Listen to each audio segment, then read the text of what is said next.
Just make sure you're right in front because it doesn't pick up when you're a little bit off. Or if you think you're going to be talking, just grab it. It'll be easier if you're addressing the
yeah.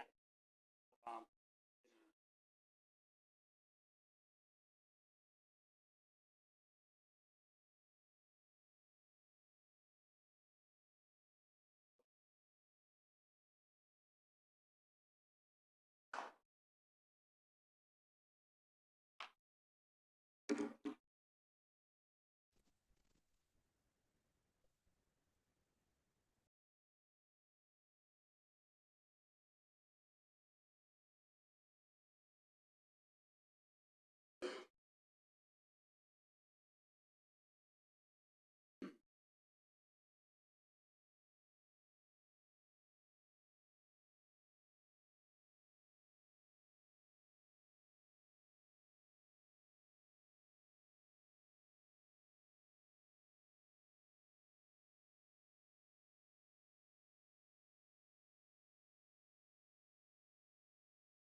Heavenly Universe, I ask that you please grant your spirit through us tonight as we make really important decisions here before the Planning Commission.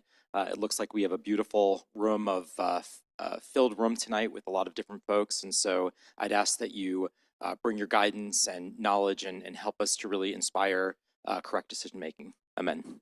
Amen. Face the flag and place your right hand over your heart. Ready? Begin. I pledge allegiance to the flag of the United States of America and to the republic that stands one nation under God, indivisible, with liberty and justice for all.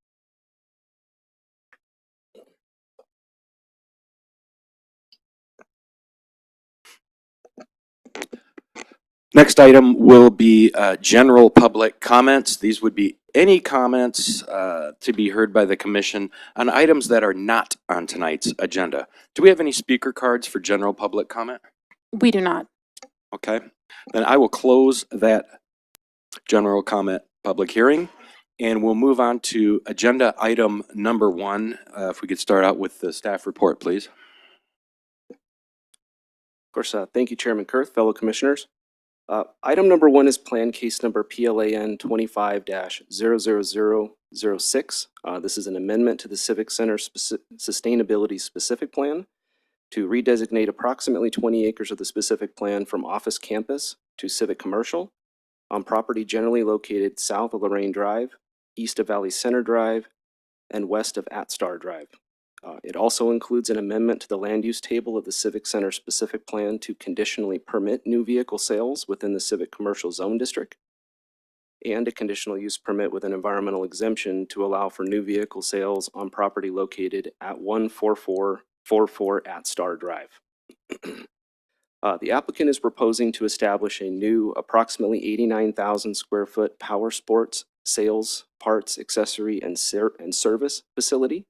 It's known as Delama Motorsports within an existing commercial building located at 14444 Atstar Drive. Delama Motorsports specializes in the sale and service of on and off highway vehicles, watercraft, with 5 locations currently throughout Southern California. The Civic Center Community Sustainability Specific Plan was adopted by the City Council in 2016 and encompasses 473 acres in the central portion of the city. The purpose of the specific plan has been to revitalize the plan area in a sustainable manner through infill development, land use criteria, development standards, and improved vehicle and pedestrian circulation. However, in the years since the specific plan adoption, portions of the office campus land use district, specifically the office campus area east of Interstate 15, has struggled to attract suitable businesses that meet the intent and vision of the district. Being considered as a part of this proposal is an amendment to the land use plan to redesignate a portion of the office campus district to civic commercial to accommodate the proposed use, as well as to provide broader land use allowances in the area of the specific plan that has historically struggled to meet the intent of the land use district. Delama Motorsports is proposing to locate in the existing office campus area, and while the applicant has limited their request to the redesignation of the subject building and site to civic commercial, staff has expanded the amendment proposal to include the entire office campus area east of Interstate 15, which encompasses approximately 20 acres in size. Given the present development pattern of commercial, retail, restaurant, and auto service uses, as well as with future development proposals anticipated to be commercial retail in nature, the current and future development pattern is more indicative of the civic commercial land use designation, supporting the need for the redesignation. Regarding the project environmental assessment, a previous initial study and mitigated negative declaration were prepared and adopted for the current specific plan with its adoption in 2016 in accordance with CEQA. Based upon the previous analysis performed, staff finds the proposed specific plan amendment is within the scope of the adopted mitigated negative declaration and is therefore found previously assessed due to the minor amendments proposed.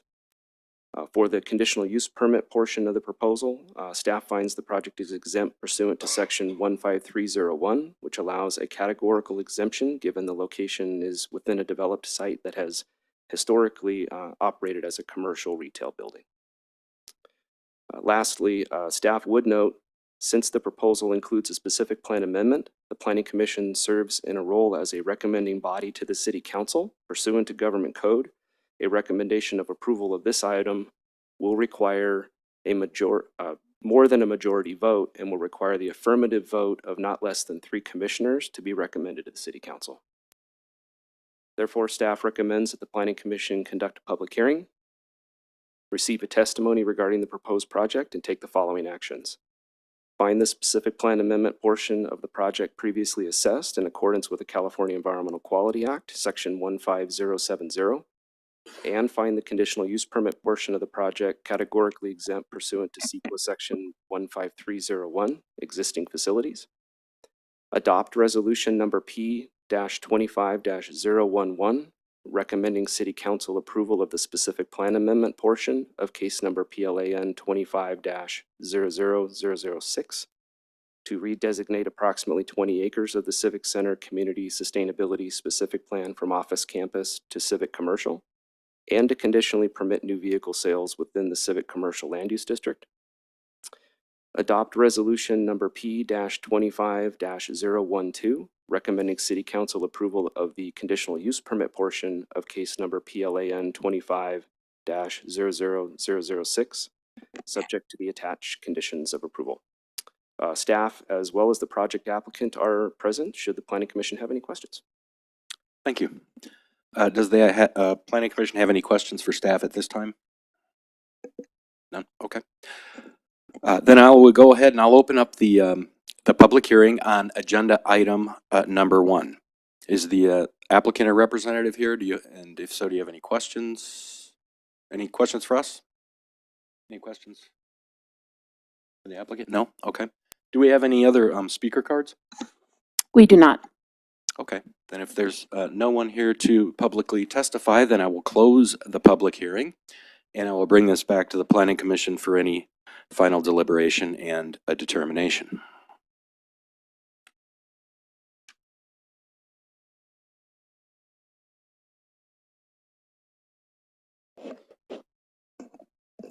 I'll make a motion, to adopt agenda item number 1 according to staff recommendations. And I'll second. I have a first by Commissioner Marsh, a second by Commissioner Marshall. Take a roll call vote. Commissioner Marsh? Yes. Commissioner Marshall? Aye. Chair Kurth? Yes. Motion passes with Vice Chair Messon and Commissioner Thomas being absent. Okay, thank you. And that has passed, and that's I believe that's a recommendation then to the City Council, correct? Okay, thank you. Alrighty, that moves us on to item number 2. Staff report, please. Thank you, Mr. Chair, members of the commission. Agenda item number 2 is case number PLAN 23-00030. It is a tentative track map with a mitigated negative declaration to allow for the development of a 242-lot single-family residential subdivision on 4 vacant parcels designated as R1 single-family residential on a building site of approximately 70 acres. The subject site where this project is located is within an R1 single-family residential zone district, and R1 single-family residential zones abut the site on 3 sides, as well as the Oro Grande Wash to the east of the project. As conditioned, the proposal meets all development standards of the underlying R1 zone district, which include minimum lot sizes, usable area, and dwelling unit density. Additionally, no lots are less than 7,200 square feet as proposed, and the density of this map is approximately 3.4 dwelling units per acre. As proposed, the tentative map meets the single-family design guidelines. Specifically, the proposal limits excessive through streets, incorporates dual-use basins and drainage facilities, and provides opportunities for entry landscaping. With regards to the environmental assessment of this project, an initial study and mitigated negative declaration have been prepared in accordance with CEQA, and all proposed mitigation measures have been included within the conditions of approval, specifically conditions number 26 through 53. And this includes mitigation measures for biological resources, cultural and tribal cultural resources, geology and soils, and noise. Additionally, as part of the CEQA process, comments were received from 2 entities, responsible agencies. In this case, comments were received from the California Department of Fish and Wildlife regarding the Western Joshua Tree, nesting birds, and pre-construction surveys. This resulted in conditions number listed as Bio 1, Bio 6, and Bio 7 being updated to meet CDFW's comments and address their concerns. Additionally, comments were received from Caltrans with regards to the city's approved traffic impact analysis. While the city engineer is comfortable proceeding forward with a traffic impact analysis as approved, we did add condition of approval number 93 to acknowledge and respond to that comment letter issued by Caltrans, as well as to address any concerns or required revisions Caltrans sees necessary in accordance with approval by the city's traffic engineer as well. And lastly, before you this evening, there is a late addition memo. We did notice some typographical errors with regards to condition of approval number 27. It also notes the correct Western Joshua Tree permitting agency as adopted or as noted in that memorandum. And with that, our recommendation on this project is that the Planning Commission conduct a public hearing, receive testimony regarding the proposed project, and take the following actions. Adopt the attached mitigated negative declaration with a mitigation monitoring and reporting program for the project, and adopt a resolution number P-25-013, approving tentative track map case number PLN 23-00030, subject to the attached conditions of approval, and with the updated condition of approval number 27, as noted in the late edition memo. And staff remains available for any questions you may have. Okay, thank you. Any questions at this point of staff? Okay, then I'll move forward and open up agenda item number 2. I'll open up the public hearing. Do we have any speaker cards on number 2? We do not. Is there anyone here that would like to speak to us on number 2? Please come forward.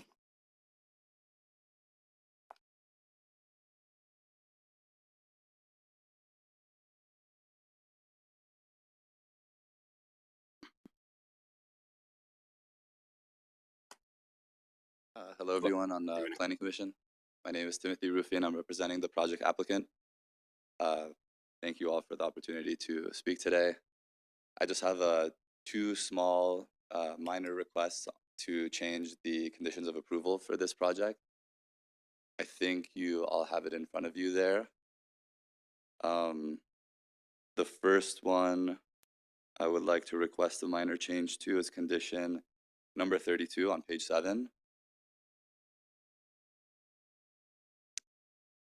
Regarding the burrowing owl surveys. In the 4th paragraph,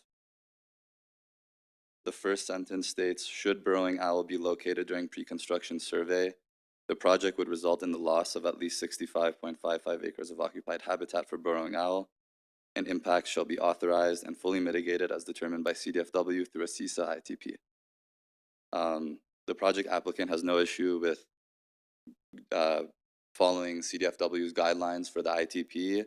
However, upon speaking with our biologists on the project, the language regarding the loss of at least 65.55 acres, which is the total acreage of the project, is not correct. So we would like to just cross out that part from the comma after survey to the comma after burrowing owl.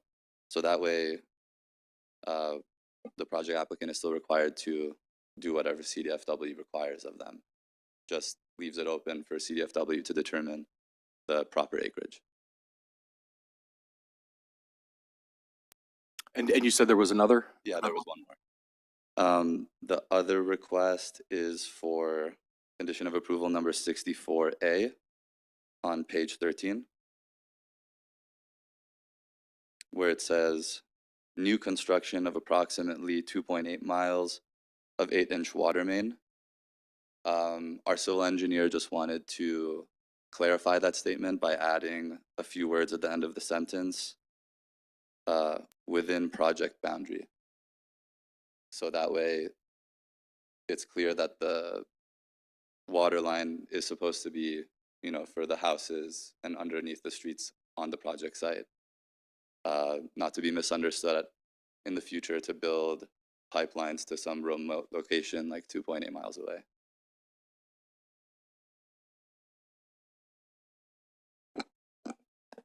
Good evening, Chair Kurth. The tentative track map for the conditions of approval are essentially a copy of the requirements that were written in the technical study. So in this case, the track map required a water feasibility study, and this is essentially an off-site water main that is required to meet the 2 points of connection. So it is not just an in-tract improvement, it also includes an off-site water main, and that's what you see in the conditions. Okay, so we're going to be connecting to a water main 2.8 miles away? That is correct. That is how the technical study is currently, that is how it was approved, and ultimately that is what ended up in the conditions of approval. Okay, got it. Thank you. And then is there, while you're still up here, he had mentioned condition number 32. Has staff, have you been able to speak with them about this, or is this do you have feelings on that? Yes, thank you, Mr. Chair. The condition of approval number 32, mitigation measure bio-6. His proposal is to take the first sentence of the last paragraph and delete a portion of it. So that first sentence would read, should burrowing owl be located during the pre-construction survey? Impacts shall be authorized and fully mitigated as determined by CDFW through a CISA ITP. Um, I believe in staff's opinion, that would not impact the intent of the condition or what the condition requires. Ultimately, the applicant would still have to go through CDFW to determine the full impacts of the take of that species, and staff would not object to that adjustment, nor would staff find that that would constitute an adjustment to the condition of approval that would require any further CEQA review. Okay, thanks. Thank you. Thank you. Then if there's no one else to speak tonight, then I'll close the public hearing on item number 2. I'll bring it back to the condition to the commission for determination, and just for clarification, correct me if I'm wrong, there were some written revisions in the staff report that we received tonight, as well as just one revision that we just discussed now, which is condition 32. Is that correct? That is correct. Condition 27 was in the late edition memo, and condition 32 was. And then 64A that was brought up by the applicant, that will be that's an engineering condition that will be not touched, correct? Correct. The city As the recommendation, yeah. recommending it remain. Okay, then with that in mind, I think we're ready for a motion.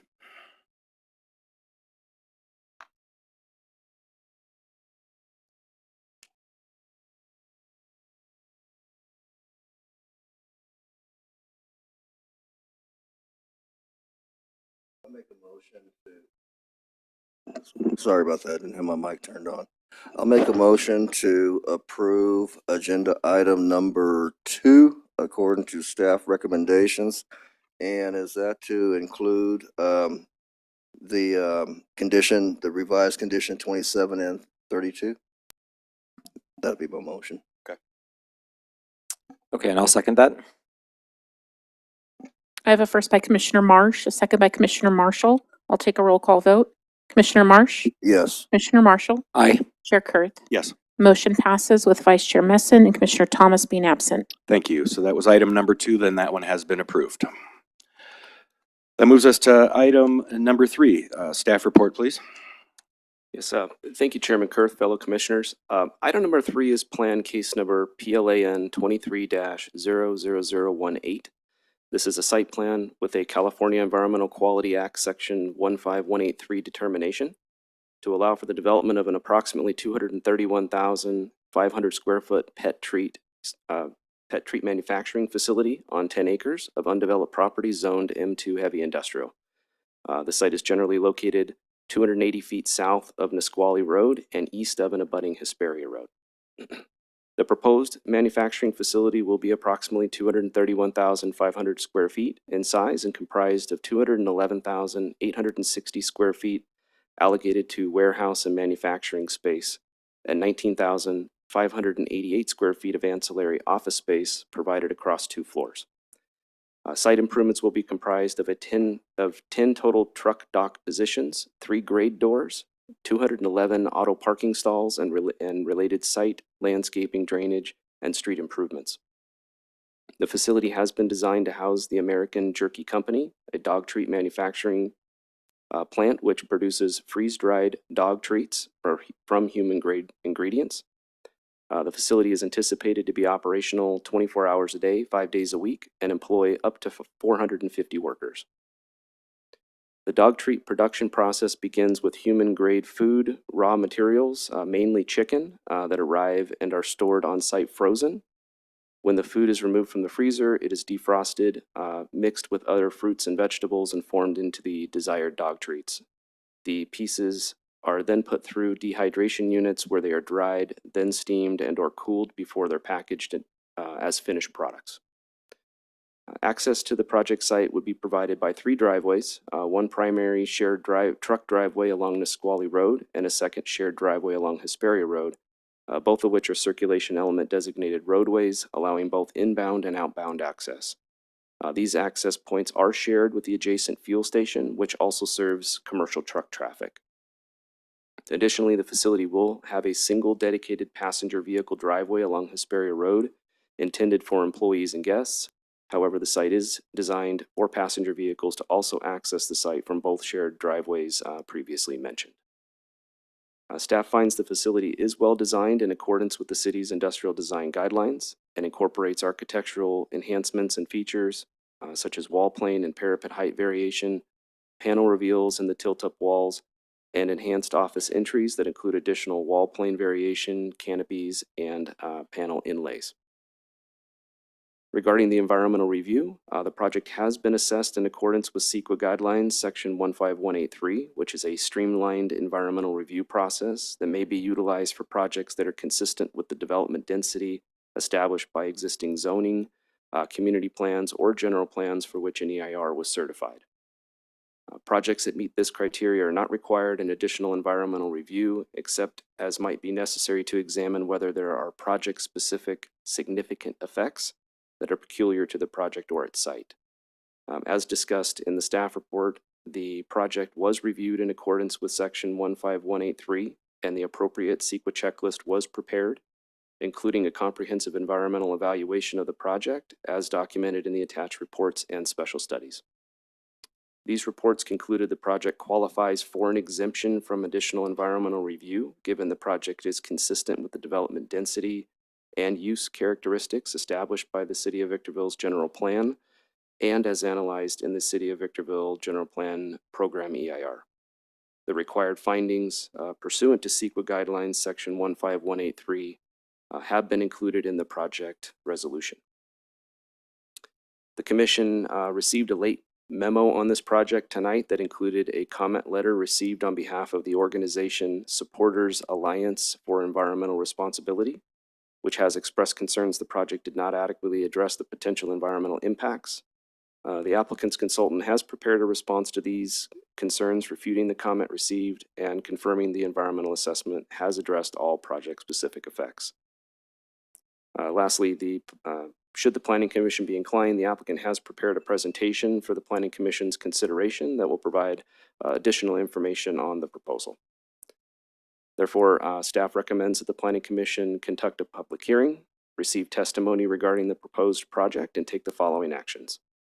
Find the project consistent with the city's general plan program EIR and exempt from additional environmental review pursuant to section 15183 of the California Environmental Quality Act, entitled Projects Consistent with Community Plan, General Plan, or Zoning, and adopt resolution number P-25-014, approving site plan case number PLAN 23-00018, subject to the attached conditions of approval.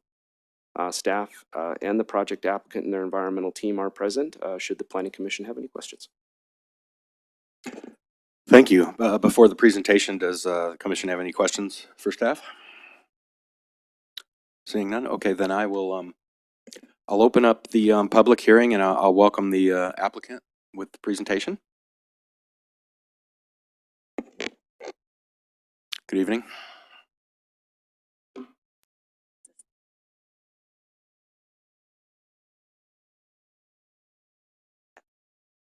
Hello, good evening, Mr. Chair, Commissioners, and City staff. Thank you so much for your time and having me here today. I'm really excited to talk to you about this project. We've been working on it for, gosh, a little over a year and a half, and it's a project near and dear to my heart. I'll come up here for a minute so you can see some good visuals as well. While we're waiting for the presentation, I did want to just give you a little bit more background about the company, American Jerky, that's going to be here. It is a family-owned company. Here we go. The American Jerky, it's over 11 years of experience. We've had high-quality dog treats, proudly served with local suppliers. They are sold throughout the world and retailers like Costco, Amazon, PetSmart, and Chewy. They have a very employee-focused culture. And you'll see here, this is a picture of Ben. He's the son and owner of the project with our lead project manager, Kathleen, both home with family obligations tonight, so definitely very family focused. And at the bottom, you'll see that's my fur baby, Maddie, who is very excited about this project. So one of the funnest things I get to do with this job is actually build buildings for real companies like this. When we toured the facility of their existing different operations in Ontario. I was walking through trying to learn about their processes, and I saw a sheet of the jerky treats that are in the Rachel Ray food that I feed Maddie, and it just, you know, those full cycle life habits are really fun to see. So we're really excited to come up here, that they're keeping their Ontario location, but wanted to expand, and I'm really glad that they chose Victorville because this is a great place for companies and employees to be. So they are planning on employing up to 450 permanent positions, and of course, we'll also have local temporary construction labor. We have some of our friends in the audience here today. We do focus on local hiring. So we've been working with the Economic Development Department of Victorville, and we'll continue to make sure that we're in local job fairs and doing local advertisement as well. And then, you know, the indirect labor and benefits from this, you'll see later on the site plan. We're right down the street from Farmer Boys and KFC and all those great stuff. So I know they're going to have a lot of new local participants, both from our construction teams and from our permanent workers. We do support union labor. So our general contractor, Altman's, is a signatory to LIUNA. So here's our project site. You'll see that's the Farmer Boys on the corner. We have, this is an older aerial, but there is an existing gas station right next to ours on the southeast corner of Nisqually and Hesperia. Across, there's also an Arco on the other corner and a 76 on the other. So lots of available amenities here in the area. This is our site plan, as you saw. Do note, because of the processing and the manufacturing, we do have a lot less dock doors here than you would on a typical warehouse that we do. Typically on this size building, you would see closer to 20, and we're doing 10 because the focus is on processing and not just distribution. And then you'll see actually on the office layout, we're going to have 2 offices. So they do distinguish between the different operations, and employees need to keep separate for health. So we have a very large office footprint. I think we're close to, close to 20,000, 19,500. So it won't just be manufacturing jobs, but also a lot of great administrative ones as well.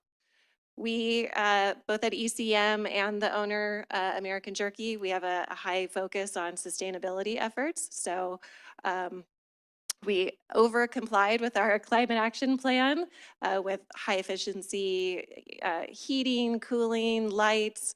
We're gonna have a solar panel installation. We're currently calculating how much we can do of that right now, so that's really exciting. Always EV charging infrastructure, not just for cars, but also for trucks, and beautiful tree planting and extra shade that is not currently in the area, so I think that'll be an added benefit. This is the floor plan, so you can just get a general idea of, you know, the food comes in from the freezer dock, through the freezer room, through the processing and oven rooms, and then ultimately to the dry warehouse where it gets distributed out. So it's kind of like a U-shaped process that the food journey goes on.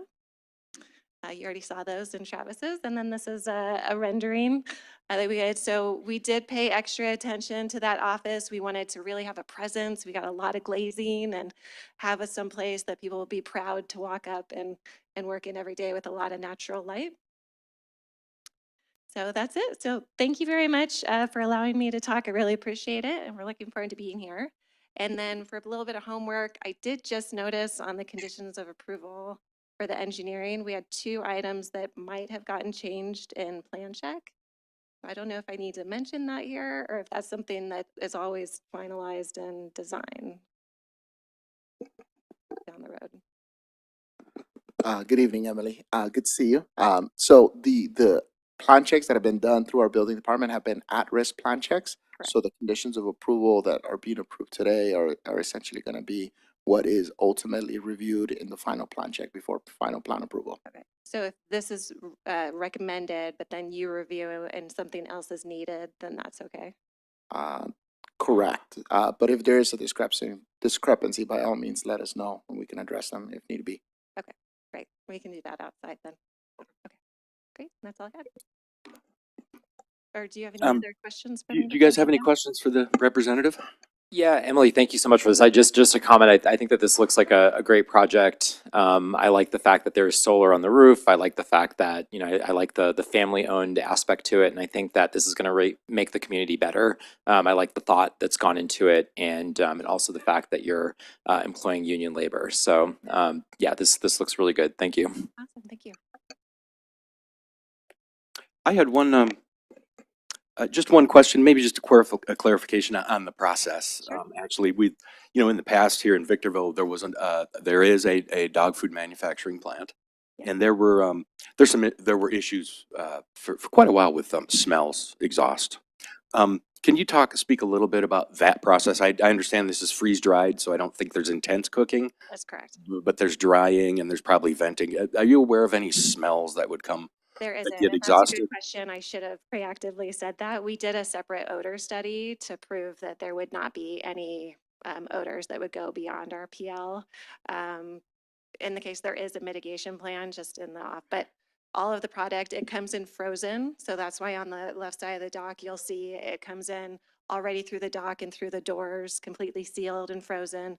Same thing in the freezer rooms as it goes through the processing, absolutely the same. So, and then like you mentioned, the oven and the cooking aspect, because of the drying, it's not like the other dog, it's not dog food processing, it's dog treats or dog jerky. So it is processed differently that it wouldn't give those same outputs that the other facility that. Obviously, there are smells, but not as intense cooking smells, is what you're saying? Correct. What kind of smells are there? I mean, it probably smells good, actually, if it's human Yeah, food. actually with the chicken, But do you in know the fact, levels of what is exhausted? Because I know there's going to be a lot of questions of that just because of the previous experience in a different project. yeah, I don't know the exact quantities to spec, so we can provide that in the odor study that was included in the CEQA checklist. But I know it's less than like we had a restaurant down the street at the Ontario that you could smell all the time, and you can't smell this one. So it's like, but if you do smell, it would be similar to just a chicken barbecue or something it's all human grade food. So that's the other difference. It's not like a dog food product from that point of view. I got you. Okay, thank you. Any other questions for Emily? Go ahead. All right. I'd like to make a motion to move item. We had one more question. Sorry about Well, this, for staff, is, that environmental, the addition, well, the updated environmental findings, did they state what what they were finding? Was it stated, or is it just kind of in general? Yes, thank you, Commissioner. It is actually specific findings that are stated in the resolution. So they are specific to this project and they are in our resolution provided for you tonight. All right, thank you. Okay, I think that's it. Thank you. Thank you very much. Do we have any other speaker cards? We do. Our first speaker would be Thomas Ruiz. You want the other one first? Okay. Joseph Quezada.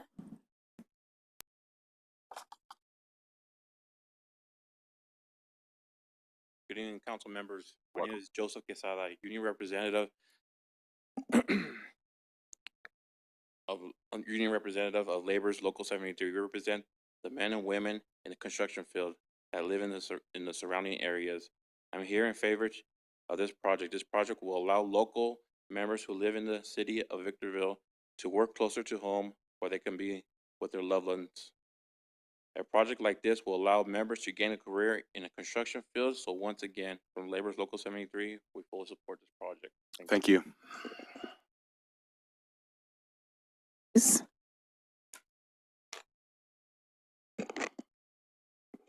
Good evening, Commissioners. My name is Thomas Ruiz. I'm a representative for the Laborers International Union of North America, Local 783, located in San Bernardino, but we cover San Bernardino County, Inyo and Mono counties. And primarily what we do, if you're not familiar with us, is we're laborers in construction. So all your heavy highway construction, logistics construction, we all have a hand in that. And we have a couple of our brothers here that live in the community here also to support the project.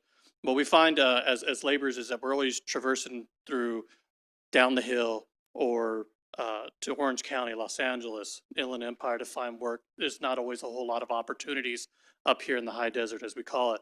And so having the opportunity to partner with the developer to build this project and bring this to the community, we wanted to make sure that we came out and fully supported, and we hope that you do too. If you have any questions, I'm here. Thank you. Thank you.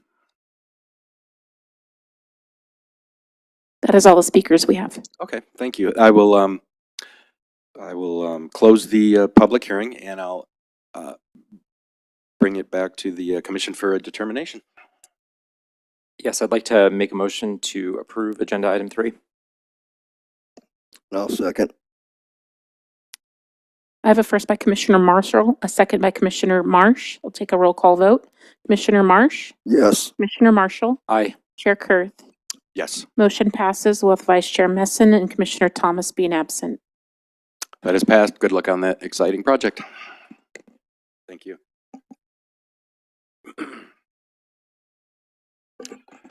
Then that moves us on to the next item would be number 4. Staff, please. Thank you, Mr. Chair. Members of the commission, agenda item number 4 is case number PLN 16-00006. It is a tentative track map with a proposed mitigated negative declaration to allow for the creation of a 320-lot single-family residential subdivision from one existing approximately 80-acre undeveloped lot within the Vista Verde specific plan. This project is located at the southeast corner of Bellflower Street and Dos Palmas Road. As the Planning Commission may recall, this item was first continued from the Commission's April 13th, 2022 meeting. And this was in order to address CDFW comments regarding the Western Joshua Tree and gain clarity on the Western Joshua Tree.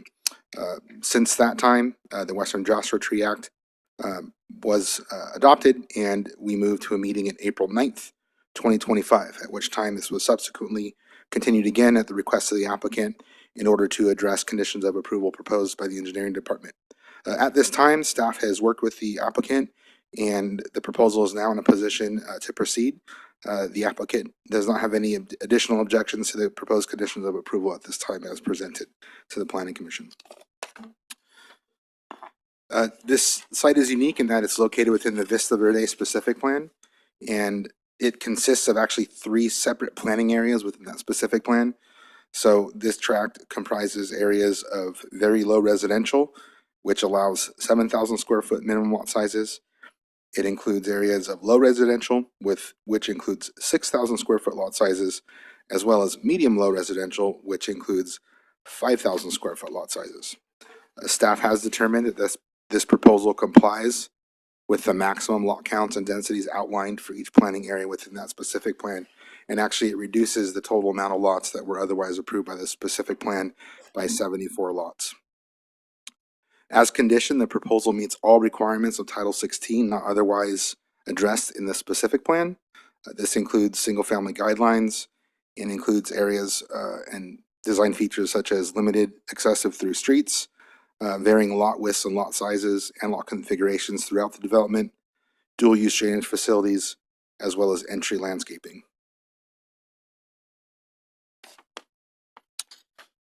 Excuse me.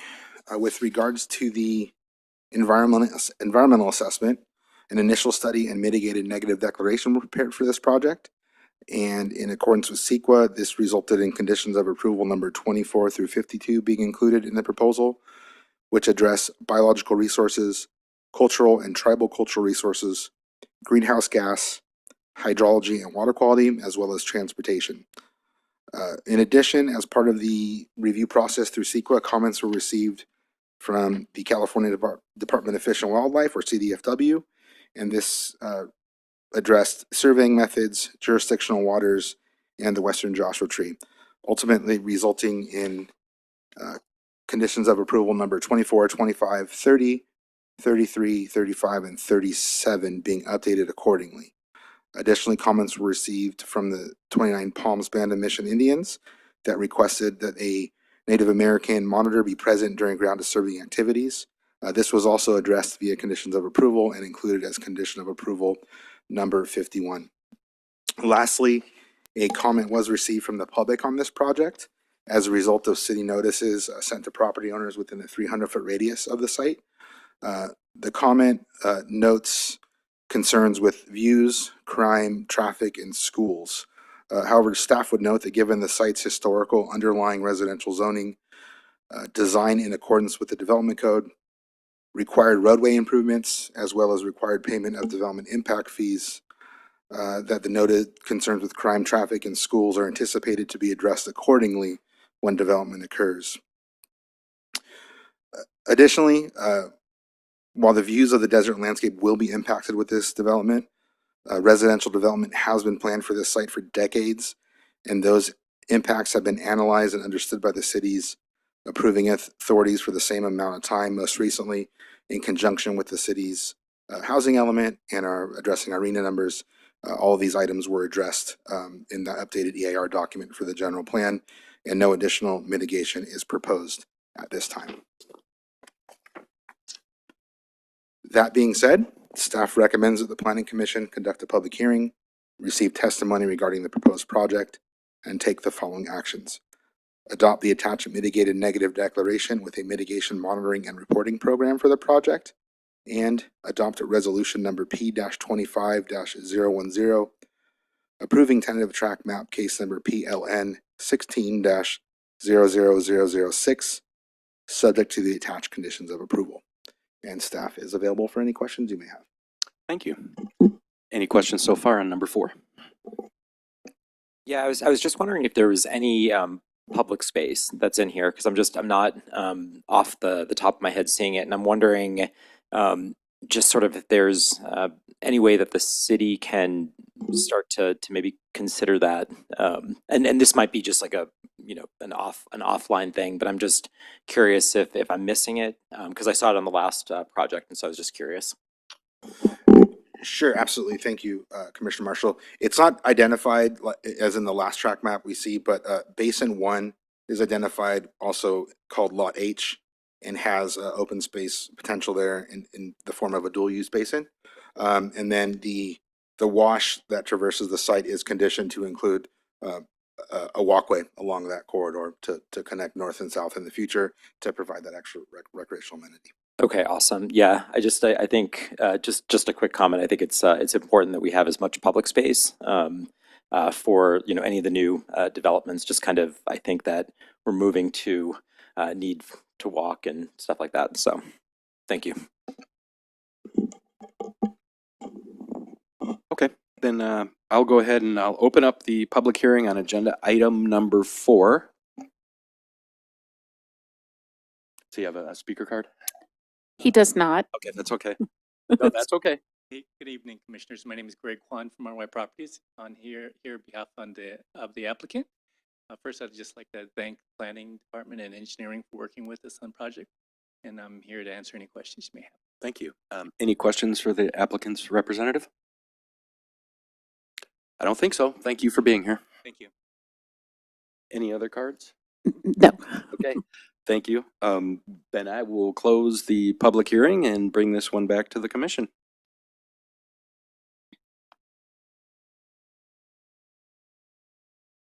I'll go ahead and make a motion to adopt agenda item number 4 according to staff recommendations. Okay, and I'll second. I have a first by Commissioner Marsh, a second by Commissioner Marshall. I'll take a roll call vote. Commissioner Marsh? Yes. Commissioner Marshall? Sorry. Aye. Chair Kurth?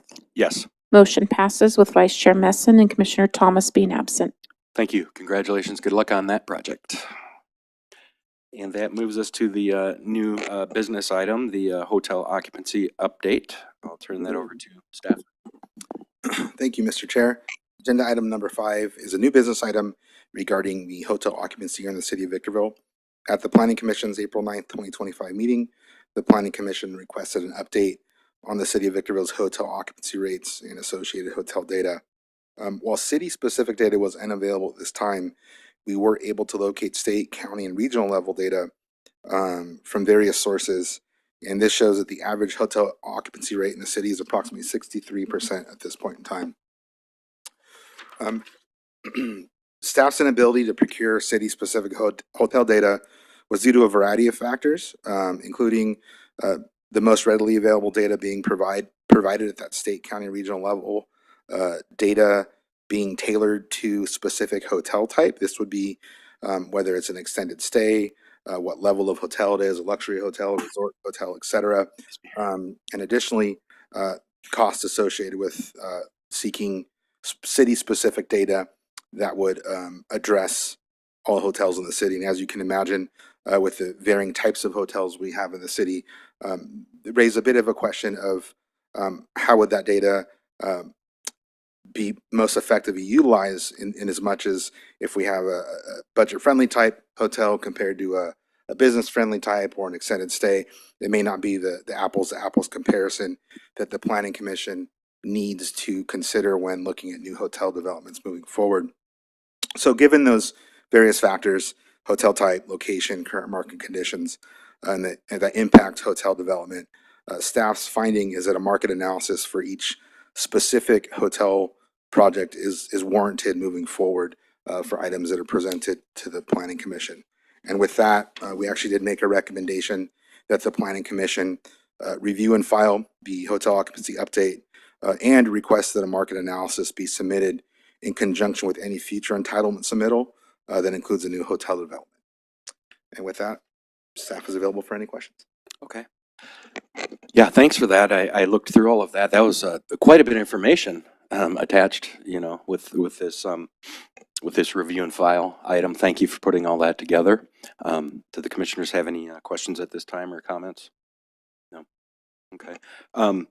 Then to close this one out, because of the fact that we're kind of a directing staff, and I don't know if the others are in agreement, but if a motion, do we need to make a motion and vote on that as a direction for the market analysis for future? And Yes, Mr. project? Chair. In the recommendation that I read on the record, it includes that. And if that is what the choice of the Planning Commission is, we will require that market analysis as part of our application submittal package for any new hotel development that comes before you in the future. Okay. Are there any thoughts or comments on that? Nope. Okay. Then I'll go ahead and I'll make the motion that regarding the that the city shall request a market analysis to be submitted in conjunction with any future entitlement submittals that include new hotel development.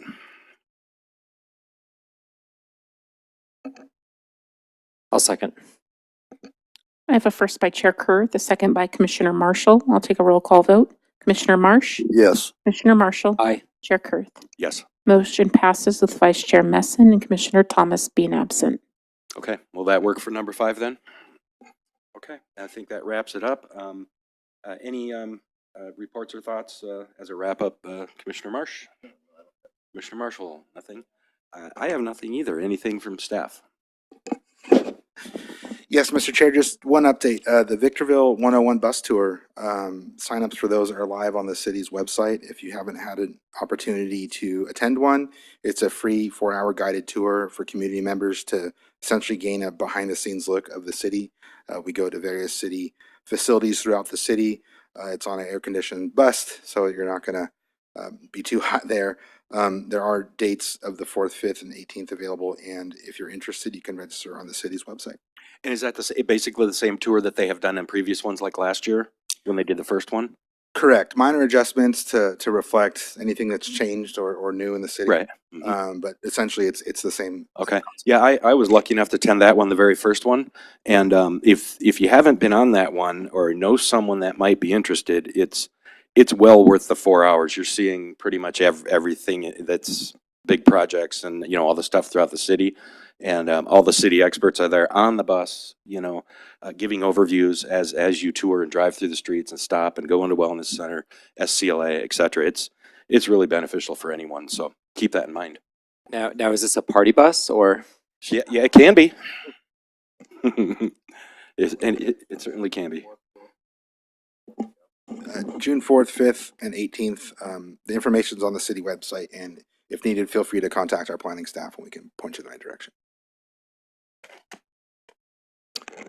Well, okay, then thank you, everyone. Have a great evening and meeting adjourned.